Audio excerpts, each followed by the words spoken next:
Hello, this is Dylan Miller on Daily Dose of Dylan, Google Podcast, Spotify, Spreaker, or iHeartRadio. This is Dylan Miller on Daily Dose of Dylan. Alright, we got some good stuff today. I'm going to talk about the NFL Draft, a lot of basketball playoffs today, NBA playoffs, a little bit of football, and pretty much normal stuff. I'll also go over the top 10 players that are under the most pressure in the NBA playoffs this year. And then I'll see how much time I have at the end, but hopefully I can talk about what I expect to happen in the playoffs. You know, I'm not going to do a full prediction. I'm just going to kind of go over what I'm going to try to make, because I feel like it gets kind of boring when I'm making the obvious predictions. You know, like, the Timberwolves and Thunder are in the play-in tonight. Whoever goes against Denver is probably going to lose. And, you know, like, same thing with the Bulls and Heat. They're probably going to lose to the Bucks. So I'm not going to bore you guys with that. I'm going to make some of the closer calls, like Suns and Clippers can be a close one. Even Kings Warriors might be close. And I think the Grizzlies Lakers is going to be a tough one as well. But I'll go over that all later in the show. Right now, I'm going to talk about KD. He kind of addressed his sensitive reputation that he's kind of gotten over the years, you know. He's a great player, obviously. There's no denying that. His activity on Twitter is a little frustrating to me as a fan, but I mean, I think he's a great player. He's had a phenomenal career. He made one pretty big mistake, and that was going to Kyrie. But he caught it, and he does still have time. He's still a great player. Nothing has changed that, you know. And I mean, the problem is, I feel like a lot of people are going to look at that as one of his defining moments in his career. I don't think that's fair. You know, I think you should look at the, bigger picture at what they did. He did win 2 championships, 2 finals MVPs, and yes, that was with the team that had the best record the year before he joined, but, he is known as one of the best scorers to ever play the game, maybe even the best by some people. But it's the same with LeBron. LeBron had, I would say he had one major misstep in his career, and that's the decision. That was the big thing that kind of messed. That's what people like to throw at me, whenever. Or I think that's what a lot of his critics like to throw at anyone who is talking about LeBron. Or in the GOAT debate, that's going to always be with them, But it's the same with Michael Jordan, I mean, you could argue him retiring mid-career. I mean, some people consider it a break. I don't, because in those 2 years, it's not like he was doing nothing. He did join baseball, and that doesn't have the same physical exertion as basketball has, but they're still, training all year round. And, it's a longer season than basketball is. Basketball is October to June. Baseball is like March to sometimes early November.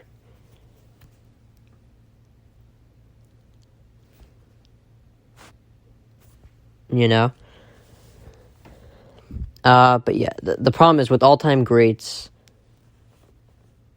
as great as they are, when you're the problem with comparing all-time greats is if they had a major misstep in their career, that's what's gonna be looked at.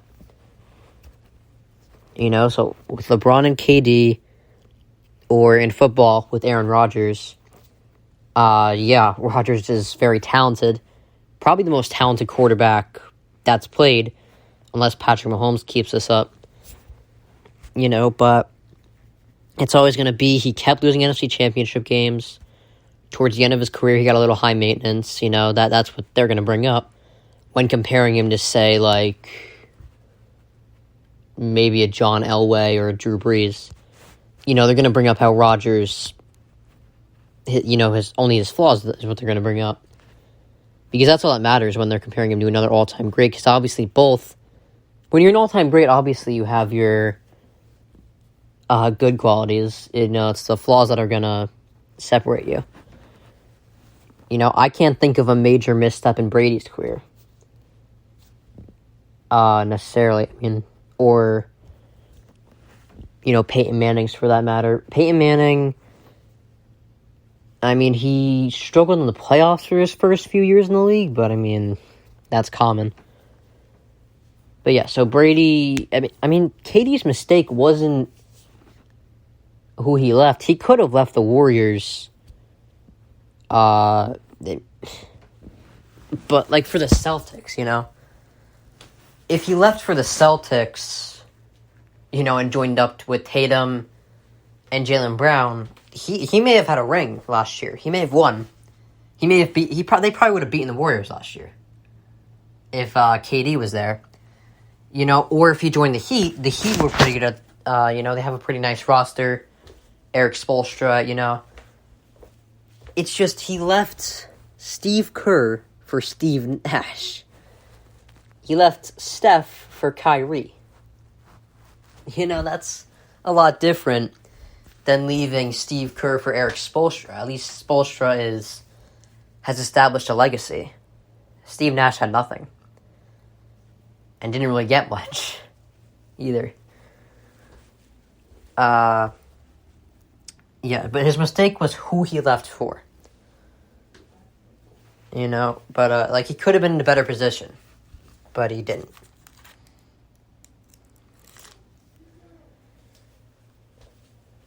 Alright. Let's move on to another all-time great.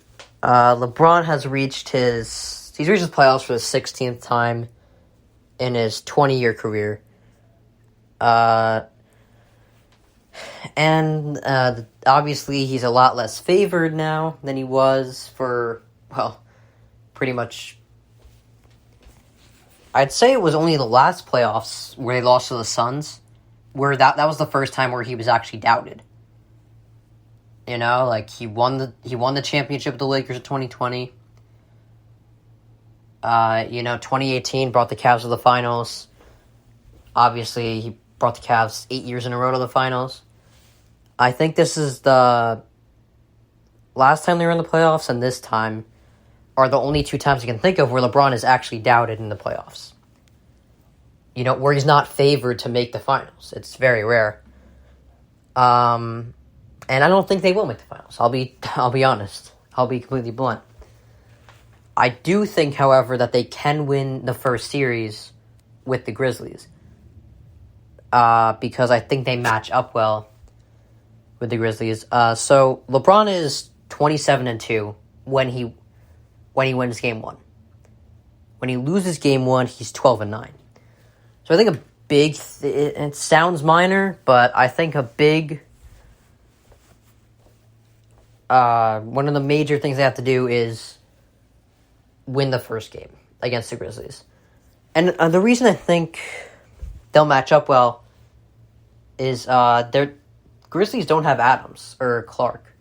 The Lakers have AD, so they don't really have anyone.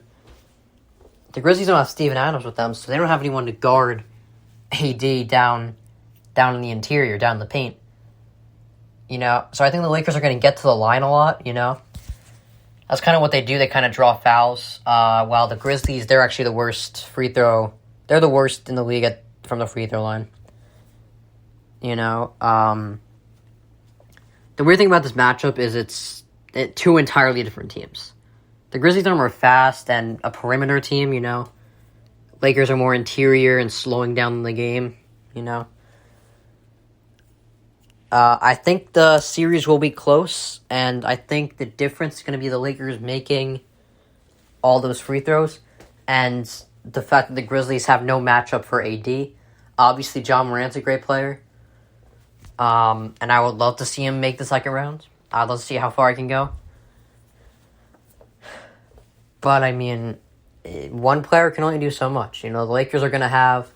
If AD can be the focal point of the offense like he was supposed to be the past 3 years, I mean, it looks like he is. That's what he's been looking like the past month and a half, I'd say. But, that's going to take... I'd say if you get 35 to 38 minutes from LeBron, anything above that is just extra. It's just icing on the cake, essentially. But if you get 35, 38 solid minutes from LeBron and AD, from those two, they have a very good chance in this. If AD and LeBron... In other words, if AD and LeBron are healthy, I think the Lakers are a dangerous team. I don't think if they make the second round, they could very well be facing Denver, who I don't think they can beat, because I think Jokic is better than AD, and when AD is shut down, it's left to LeBron, and as I stated, Monday and Tuesday, LeBron is no longer capable of carrying a team by himself, so I don't think they match up well with any other teams in the West, but I think this is the series they have to win. Alright, so let's shift to the NFL now. So the Giants have some trouble here. So Saquon came out, obviously, and he said that he's not coming out for training camp. And now Dexter Lawrence, who I believe to be their best defensive player, also came out and said he's not coming out to training camp. So Saquon and their best defensive player not showing up. That's just the start of their problems. They also, because I feel like the second they paid Daniel Jones, they had problems. I mean, I feel like if I were them, I would have franchised Daniel Jones and paid Barkley, Because, yes, Daniel Jones made an improvement last year, but did he really have a good year? No, he had 2 solid games against the Vikings. Alright, but other than that, I saw a very mediocre quarterback. Oftentimes below average, I'm going to be honest. And normally what I'm asked is, well, did Daniel Jones play better this year? And yeah, but there's a pretty low bar, I'm going to be honest. There's a very low bar for Daniel Jones because his last few years have been very underwhelming. So just because it's his best year, it's not saying much. Just look at the stats. 15 touchdowns, and he didn't have any stats that were really bad or anything. It's just none of it's... He didn't do anything that would make me want to pay him, if that makes sense. It was more of what he showed me this year. It's kind of like, okay, I'd like to have him, I guess, but it's not anything special, 15 touchdowns, 5 picks. 67% completion percentage is solid. But, I think this offense was more reliant on Saquon Barkley and the running game and the defense than it is on their throwing game with Daniel Jones. Their passing game. So, if they were going to pay someone, I would have paid Barkley. I think he's more essential to the offense, and I would have paid Dexter Lawrence. Running game and defense is what helped them this year. And I would have tagged Daniel Jones. But not my organization. So, and I could be wrong. I personally didn't think Daniel Jones would have a good year at all this year. He did show some signs. of potential. So we'll see how it goes for him and the Giants. The problem here is I think the Cowboys are moving in the right direction, kind of. They realize Dak Prescott is more valuable to the team than Ezekiel Elliott, and I still think they paid Dak way too much, but they let go of Zeke Elliott, who was also way overpaid. More overpaid than Zach, if you can believe it. Or Dak, my bad. So letting go of that contract, I think, is going to be a big help to them. I'm not sure if they'll be better than the Giants this year. I always find that the Cowboys get out to a decent start and their fans freak out. And I like to always tell the fans that they're overrated and that the Cowboys are not that good. And they prove me right every single year, and it's awesome. I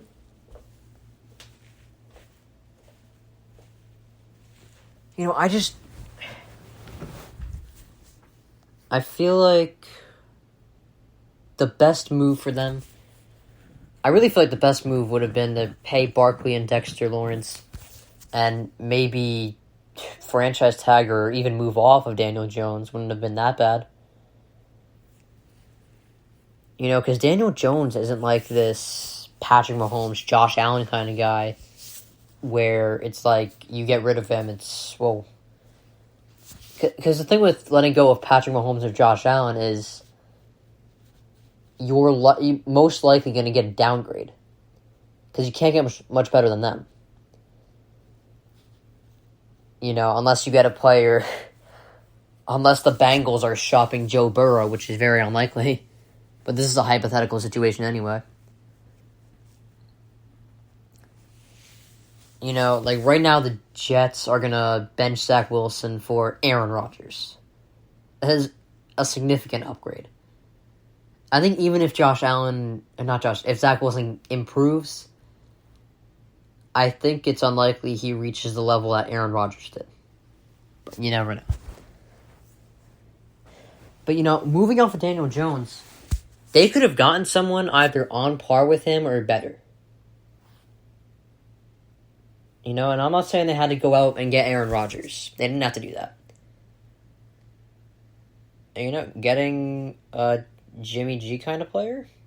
Jimmy G, I guess the problem there is he's never healthy. But there were a lot of quarterbacks on the market this year, and they could have gotten any one of them, and I think most of them would have been better than Daniel Jones. Or, like I said, on par. But, alright. Let's move on to Odell to the Ravens. So he said that Lamar gave him no reassurance that he would be back on the Ravens this season. I believe Odell joined for that purpose, so I don't know what would happen if he doesn't come back. But from the reports I've been seeing, it seems they're confident they'll re-sign Lamar. So, I don't know. We'll see how that works. I don't really think they necessarily... I really think it was just for Lamar that they got him. I don't think they need him at all. I think he's a receiver 3 at this point in his career.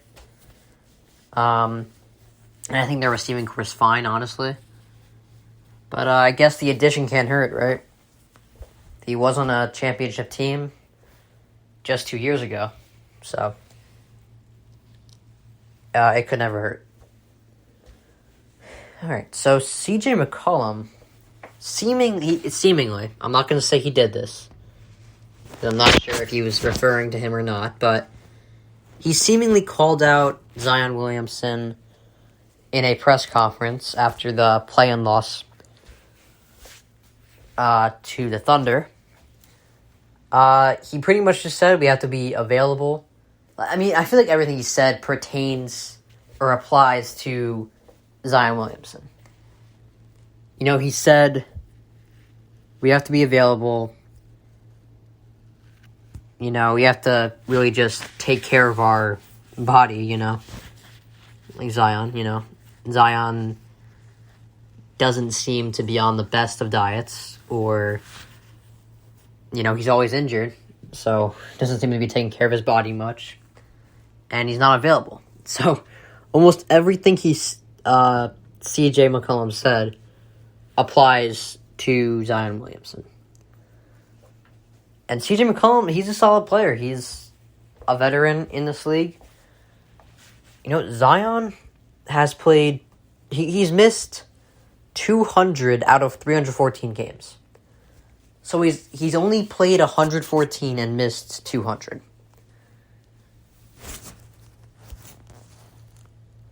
You know, he's only played 36% of his games. Not a good number. And maybe he is a solid player, maybe, but it's kind of the Jimmy G situation. Yeah, Jimmy G wins all the time when he's healthy. He's never healthy, though. So the fact that he's a winner doesn't really matter because he's never there. No, Zion Williamson, he may be a franchise talent, but he's never there. I genuinely don't think moving off him would be the worst of ideas. You know, but the counter argument to that is, well, what if he leaves and gets into great shape? Okay. I mean, the same thing happened with James Harden when he went to the... Think about what happened to James Harden when he went to the Nets. Alright. All of a sudden, he was incredibly slim and in good shape. I don't know how he did that. I mean, I highly doubt he was, like, intentionally looking fat to leave the Rockets, but I'm not sure. But yeah, think about what happened with James Harden. He had a few good games. He got in shape, had a few good games. And the Nets still didn't make him past the second round. So just because Zion gets into good shape doesn't mean the team's going to win automatically. You know, but clearly he has to take better care of his body with the way his career has started out. Alright, so Andrew Wiggins is cleared to play Game 1 of the playoffs in the Warriors series against the Kings. You know, the Warriors they're a really smart organization. Honestly. I think they're good at not letting things out. I mean, like any controversial stories out. I mean, obviously you had the Jordan Poole, Draymond Green incident, but that's the only thing I can think of, really. I think they're a very well-run organization. They make moves really quietly, which is very... You know, it's good when you don't have a lot of noise around your team. I think that's a lot of the Lakers' problem the last few years. They got a lot of noise around their team, and they're not very successful. I think that's what happened with the Packers this season, honestly. And I don't think that's the sole reason they weren't as successful. Obviously, losing Devontae Adams was rough, but, you know, it could not have been... I don't think it was that good inside the building with all this tension between Rodgers and the management staff. But yeah, the Warriors, they quietly made a move for Gary Payton Jr. for some defense. They even tanked well. They got the number 2 pick, and they got James Wiseman, who wound up not working out, so they traded him for Gary Payton. You know, but they adapted well when they were successful, and they moved off when things didn't work. So I think that's the big thing they do that keeps them successful. All right. So back to football. Aaron Rodgers once again went on the Pat McAfee show, and you know, apparently what he said there has kind of hurt the transformation from him to the transaction from him to the Jets. So apparently the trade was like they had the trade all set up, and then he went on the Pat McAfee show and said he's 90% into retirement, and that kind of threw everything. It kind of ruined the whole trade process, and it screwed up the trade structure, really. And, I mentioned this earlier in the show. Rodgers has just become very high maintenance later in his career. I'm not sure. I can't tell you what happens. There's no insight. I can tell you what I think happens. I can tell you my theory. So, when I first started watching football, roughly, actually almost 10 years ago now, Rodgers was seen as on par with Brady, because Brady hadn't won a Super Bowl in a while, and Rodgers was fresh off of two MVPs. He also had a Super Bowl. So, Rodgers and Brady they were seen as on par just about 10 years ago. And then slowly but surely, Brady started to separate from Rodgers, especially when Brady won his 7th Super Bowl. That just separated him from everyone. I started saying Brady was the GOAT when he beat the Rams. I know a lot of people started saying he was the GOAT after beating the Falcons when he won his 5th Super Bowl. I didn't buy it until he won his 6th. But, when he beat the Rams, that's when I kind of just let go. And then when he won his 7th, I just considered it, now he has a gap. You look at the top 3 quarterbacks, I'd say Montana, Manning, Peyton Manning. Yeah, so Montana, Peyton Manning, gap, Tom Brady. Even Peyton Manning has... if you look at the difference between their career, it's probably a Hall of Fame career difference between Brady and Manning. No disrespect to Peyton Manning, he's a great quarterback. He's one of few that, they were just straight. They were good in high school, good in college, and good in the pros, But yeah, Brady, he made a gap from all those players, including Rodgers. And... as the gap between him and Aaron got pretty much huge, Aaron started to taper off into, like, a different personality almost. I feel like in his younger days, he was a lot like Brady. Like, he was very hardworking, very smart, very dedicated, And then, all of a sudden... he got, like, the complete opposite of Brady. He was more loose and carefree, more like, there's more to life than football. Kind of got in that situation. Brady was all in, pretty much. And Rodgers, honestly, what I'm pretty much saying is I think the gap that Brady developed in years past got into Rodgers' head. It sounds crazy, but... Aaron Rodgers has always had kind of a bit of an ego. I do think his ego kind of got shot when Brady, like I said, as Brady started to develop that gap. I think it was a shot to Rodgers' ego. That's the theory I can give you guys. Like I said, I have no guarantees. I have no idea why he went so off base. He's still a great player. He won back-to-back MVPs. He's still a great player. Even this year, he wasn't that bad. He was not as good as years prior, but, it's like the opposite of Daniel Jones. Like, Daniel Jones looked good this year because the bar is low for him. He set a low bar in his first few years.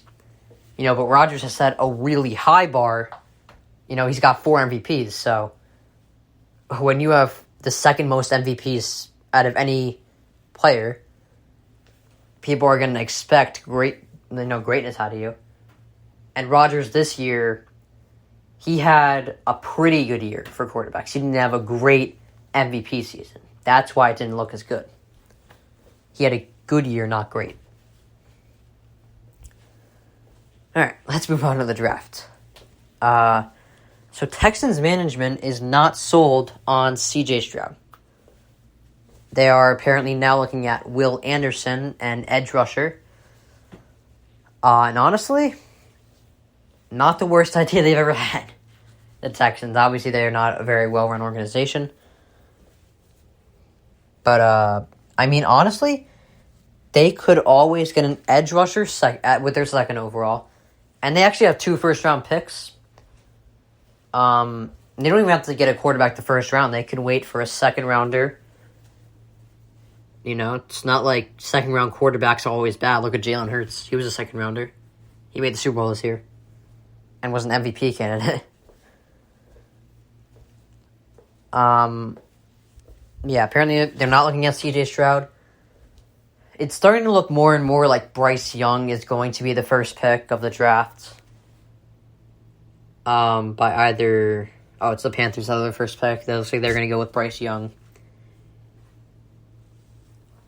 And C.J. Stroud, hey, he might be the guy to fall. And, you know, I can never tell if a quarterback that falls is going to be great or not. You know, on one hand, you got Dwayne Haskins, the late Dwayne Haskins, sorry. Who, maybe if he got the chance, he could have developed into a good player, but we're not sure. We know the first few years of his career, he didn't do too hot. Or you got Lamar Jackson, who fell to the last pick of the draft, or 30th pick of the draft, and turned out to be, you know, he very talented, very dynamic. He wins a lot, has a very high winning percentage. But yeah, there's nothing wrong with waiting for a quarterback in like the second rounds and getting an edge rusher the first. Honestly, the Texans can use any kind of player. Any player would help the Texans out, I'll be honest. Alright, so I'm going to go over my top 10 most pressured players going into this playoffs. Starting at number... I'm just going to say right now, I don't have LeBron on this list.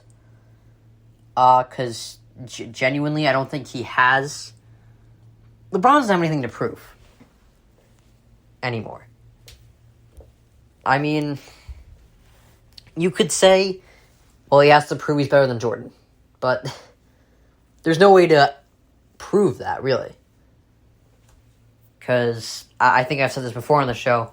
Even if LeBron somehow goes on like a three-peat or something and winds up winning 7, there are still going to be people that say he still lost 6. So I think it's always going to be up for debate. I don't think he has anything else to prove. He's a top 3 player, without a doubt. I would say top 2, but I think some people like to... I mean, there are other players people argue into that conversation. I would say LeBron's the top 2 player ever. I think he's established. I don't think he has anything to prove to anyone.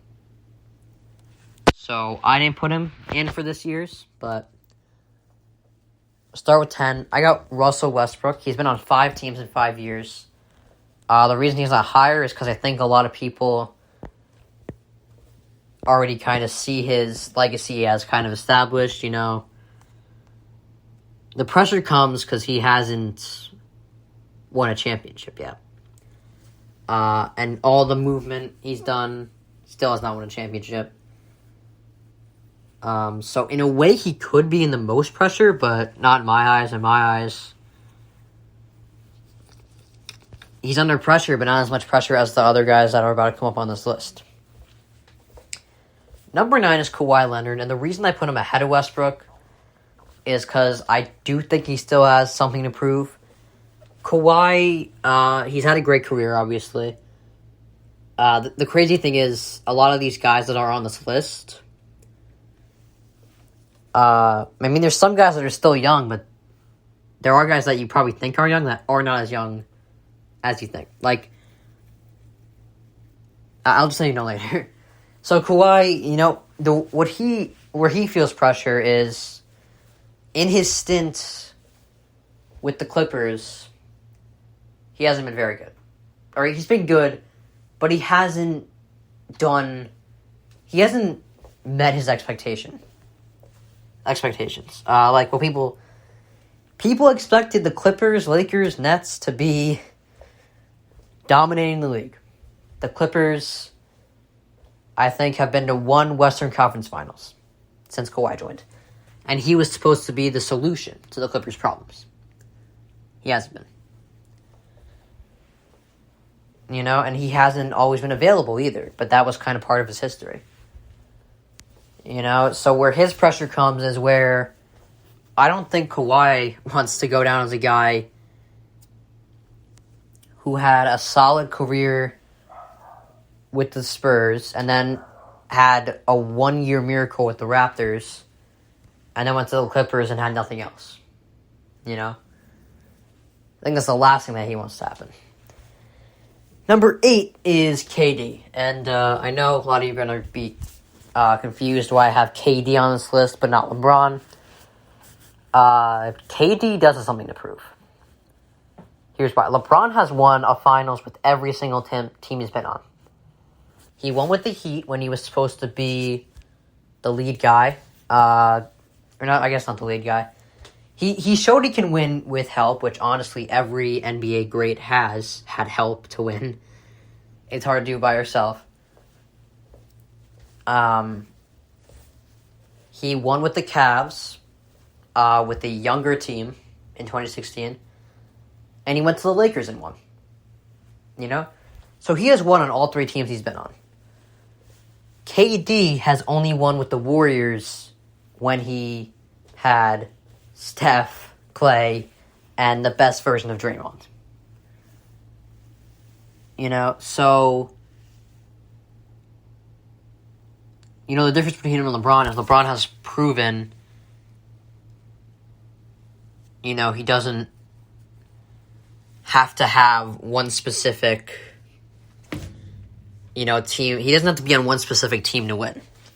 He can adapt and win in other places.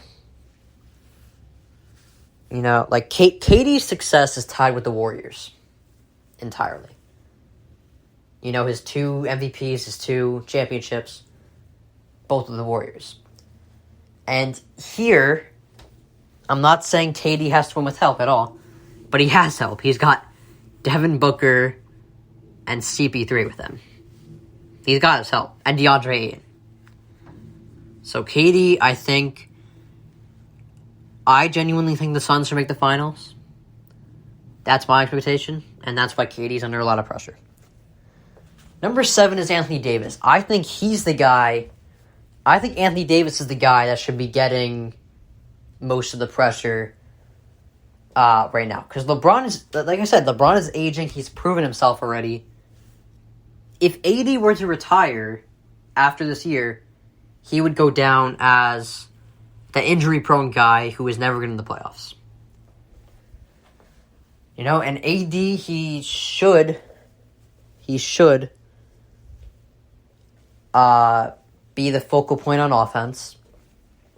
And with like I said, Steven Adams is not with the Grizzlies. So he really should dominate this series against the Grizzlies.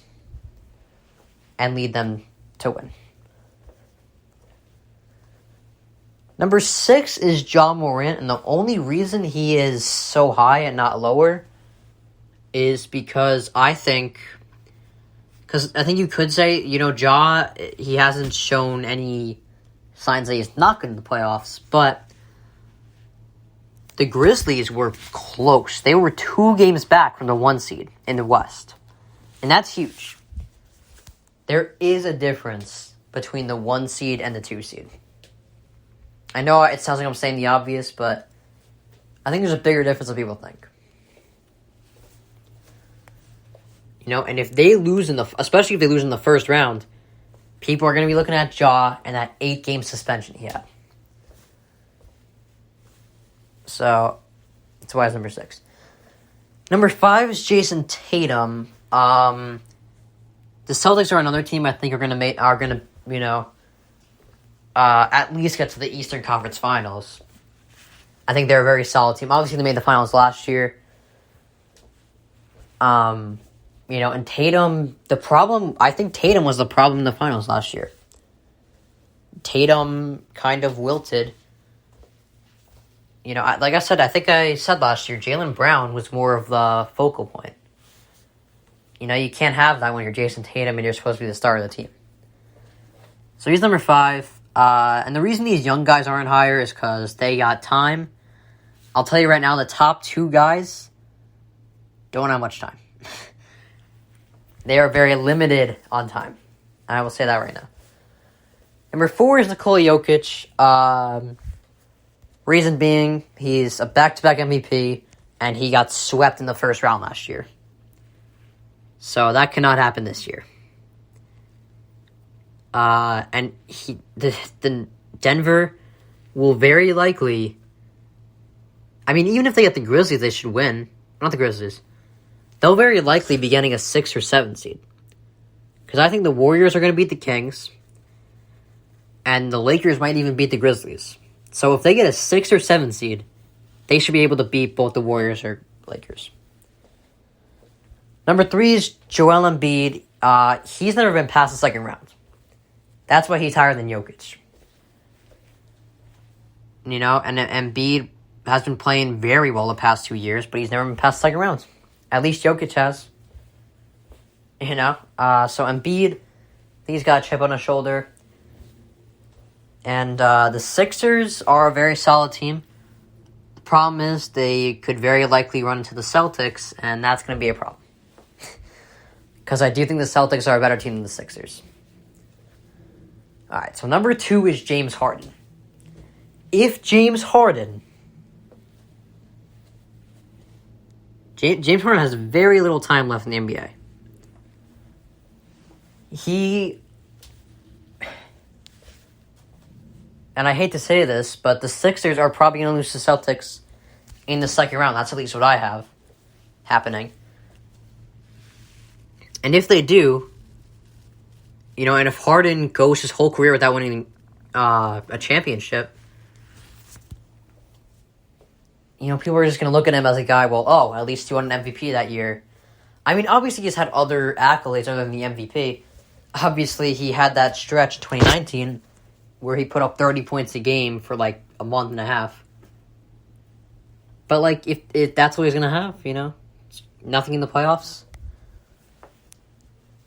He's proven too many times that he can't show up in the playoffs. I feel like even if he puts up if he puts up 15 points a game, being that he's a role player right now, I wouldn't mind that. But last year he proved it again that he isn't a good playoff performer. But his pressure does not match number 1 CP3. The reason CP3 is ahead of Harden, one reason is that he does not have an MVP. Harden does. So he has less accolades than Harden. Also, he has a better team than Harden. I think people are going to... Because I feel like a lot of Harden's chances at winning the championship have already passed. With the Rockets and... A lot of years with the Rockets where he could have won the championship and he didn't. But CP3... the Suns have the team to make the finals and even win the finals. DeAndre Ayton, KD, Devin Booker. He has the help around him.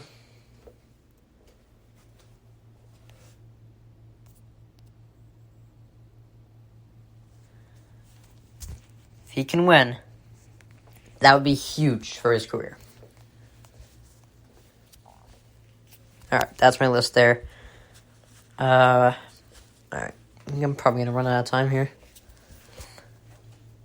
So, the Mavs were fined $750K after resting players to attempt to keep the first-round pick. I mean, $750K isn't a lot considering Mark Cuban is worth I don't know, billions. I mean, he could probably pay that in cash, but honestly, I don't really think it matters. I mean, if they want their team to be out of the playoffs, it's their choice. But it's all up to the commissioner, so not my call at all. All right, finally, so Anthony Richardson penned a letter to teams ahead of the NFL draft explaining why he's worth the bet. I know a lot of NFL teams are concerned about his accuracy, and they certainly should be. 53% is not good. Losing to Vanderbilt is not good. But I love what he did here. It's really smart, I think. He's got talent. He's very athletic. I mean, I wish I could say he could be Josh Allen, but I think it's very rare that a college quarterback has struggles with accuracy and then goes in and does well in the NFL like Josh Allen has. But he thrived under the new coach this year, and it's really not linear. It's not easy. Not a lot. There's very little quarterbacks that are like Peyton Manning or Andrew Luck, like I said earlier, where they're good in high school, college, and the NFL. It's rare. So the struggles he's had could be fixed by a good coach. And the thing with Josh Allen is he got a good coach right away. So the coach I think Sean McDermott broke a lot of the bad habits that Josh Allen had. Very early in his career, which was very crucial. And I think Richardson might fall in the draft a bit. Some teams are... I mean, some mock drafts have him going high. I think he's going to fall a bit. And hopefully lands in the good teams. I mean, when you look at the guys that have fell, Rodgers has fell, Dan Marino fell, Lamar Jackson fell. There's hope for the guys that fall. It doesn't always mean... not every guy that falls is going to wind up being Dwayne Haskins or Josh Rosen. So, all right. I think it was a good week this week. Again, I'm not sure when I'll be talking to you next. Next week is not likely, unfortunately. I wish I could say it was. I really do. But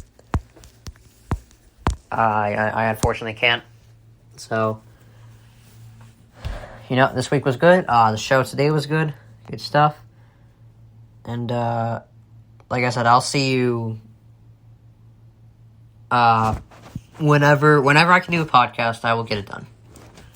So, this is Dylan Miller on Delitos Dylan. Google Podcasts, Spotify, Spreaker, or iHeartRadio. This is Dylan Miller on Delitos Dylan. Have a good day.